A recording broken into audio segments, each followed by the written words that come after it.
ସେଥିପାଇଁ ଆଜି ପର୍ଯ୍ୟନ୍ତ ଓଡ଼ିଶାରେ ଯଦି ଓଡ଼ିଶା ଯେତିକି ଦଉଛି ଟ୍ୟାକ୍ସ ରେଭିନ୍ୟୁ ଦଉଛି ରେଳବାଇ କି ଯଦି ଓଡ଼ିଶାକୁ ଦିଆଯାଇଥାଏ ନା ଖର୍ଚ୍ଚ କରିବା ଦାୟିତ୍ୱ ପ୍ରତି ଜିଲ୍ଲା କଥା ଛାଡ଼ प्रति ब्लॉक रे पहुंची सारंताणी रेल लाइन आउ रहा मेन है मेट्रो प्रकल्पटा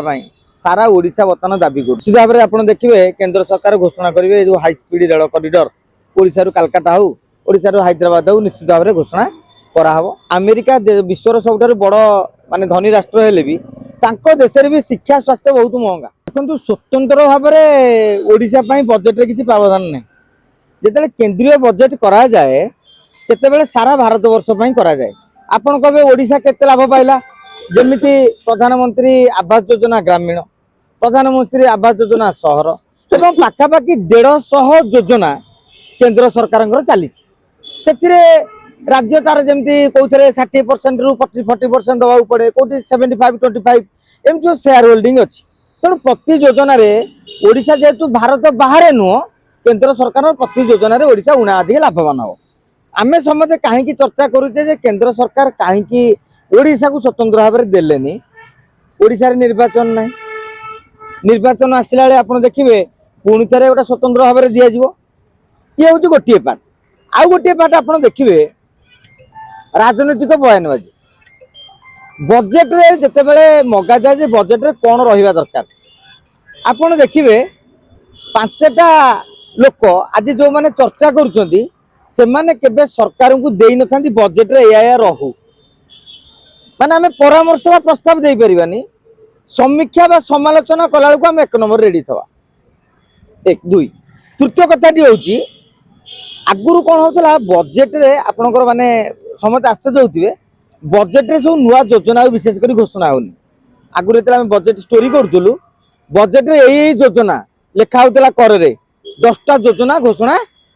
करा गला कि एबे देखिए बजेट रे लेखा जाउनी एतिटा योजना घोषणा कराला तार कहीं एबे आज मन है मनकर मोदी गोटे नुआ योजना करेंगे गोटे कैबिनेट रे गोटे योजना डिस्कसन करदे 3 मास पर प्रति 3 मास लगा नुआ योजना घोषणा कर मार्क करेंगे बजेट रे केवल योजना में प्रावधान कराऊँ तेणु आ बजेट पर्व कहीं अपेक्षा करूना कहीं काली कौन आवश्यकता पड़ो सरकार गोटे योजना करदे तेणु योजना आगुरी था बजेट दिन टाक योजना दिन बोली कह जाए एवं जेकोसी दिन भी योजना हो पार्छ कौन भल दिवस देखिए आप देखुए घोषणा करा आउ गोटे पार्ट है रेल बजेट कथा आज नुहे रेलवाई क्षेत्र में जुगे जुगे सबू सरकार ओडिशा को अवहेला कर ओडिशा जेती टंकार राजस्व दौची तार काणी चाहे आमको सुजोग सुविधा मिलूना जो आज पर्यंत ओडिशा रे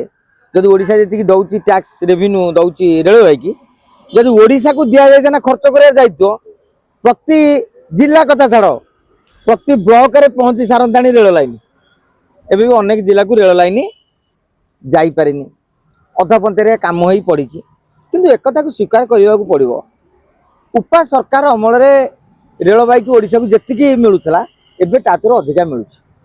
तेणु से अश्विनी वैष्णव को आम धन्यवाद ओडिशावासी दवा कथा जी मिलिया कथा देना किंतु पूर्वापेक्षा बहुत अधिका देइछंती एवं ओडिशा राज्यसभा को से जाइछंती जहाँ भी हो आउ रहिला मेन है मेट्रो प्रकल्पटा सारा ओडिशा बर्तमान दाबी करुच्ची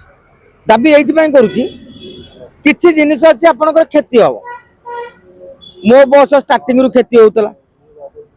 लक्ष्मी बस भी क्षति चली तेणु मेट्रो गोटे घोषणा करते भल होता आउ या छड़ा जदिया जो आप देखुए जो शिल्प कॉरिडोर आउ जो हाई स्पीड रेल कॉरिडोर बड़ बड़ सहर को से छुईंट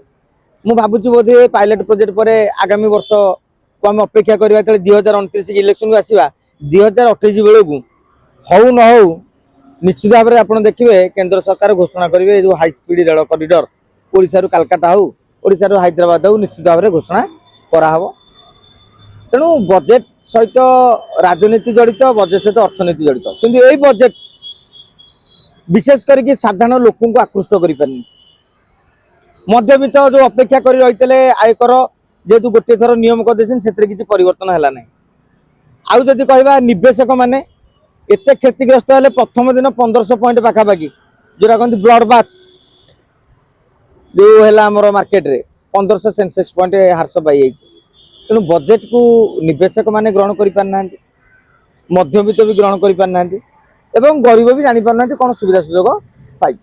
आपण लक्षे कोटी टाक देखिकी बहुत बड़ भावीदेले ताकू टिके हरि दिंतु राज्यवारी ताकू हरि दिंतु जनसंख्या 150 कोटी लोक हेल्थ पाई सरकार देइछन लक्षे कोटी तो आपण ताकू हरिदेले जनक पे केते पड़ुछि तेणु आमे लक्षे कोटी टका कुआडे जाउछु बोली नुहे किछि अछि इंफ्रास्ट्रक्चर डेवलपमेंट पाई जाउछि आपणकर सैलरी ठू आरंभ करिक अन्य जो रिसर्च पाई होउछि सेति पाई भी अर्थ जाउछि आ रहिला सरकारी बेसरकारी आपण जदि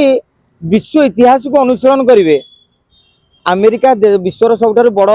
माने धनी राष्ट्र हेले भी तांको देशरे भी शिक्षा स्वास्थ्य बहुत महंगा आपण मानकर चॉइस किंतु एटा को स्वीकार करिवे माने दलीयगत कि राजनीति दृष्टिकोण विचार न कर साधारण लोक हिसाब से 15 वर्ष तलू फेरी जातु शिक्षा व्यवस्था और आज शिक्षा व्यवस्था 15 वर्ष तलू फेरी जातु हॉस्पिटल और आज हॉस्पिटल बारंडे सालाइन लगे अवस्था ना तेणु सबू सब जिन हाँपाई एससीबी गोटे बहुत बड़ हॉस्पिटल समस्त बड़ मेडिकल कौन कर टेक्निकल जिन जानी था जिला डॉक्टरखाना डाक्तर माने रिस्क नवा चाहूना से माने सांगे सांगे एससीबी को रेफर कर दउछन हाथ झाड़ी देले आम काम सरीगला एससीबी रे एते रोगी जाउछंती आज नुहे आपण आगामी 20-25 वर्ष 30 वर्ष देखिले भी सेया हबो खाली ओडिसा रे एससीबी नुहे आपण जेकोसी राज्यर बड़ बड़ हॉस्पिटल कथा कहतु जेहेतु सरकारी हॉस्पिटल मागणार सुविधा सुजोग रही कम टंकार सुविधा रही तेणु रोगी फ्लोटा अधिका आम उद्वेग प्रकाश करवा किंतु आम अंततः आशा रखा जे धीरे धीरे स्थिति सुधुरुची एक भी आम स्वीकार करिया पड़ो किंतु एबे भी अनेक काम कर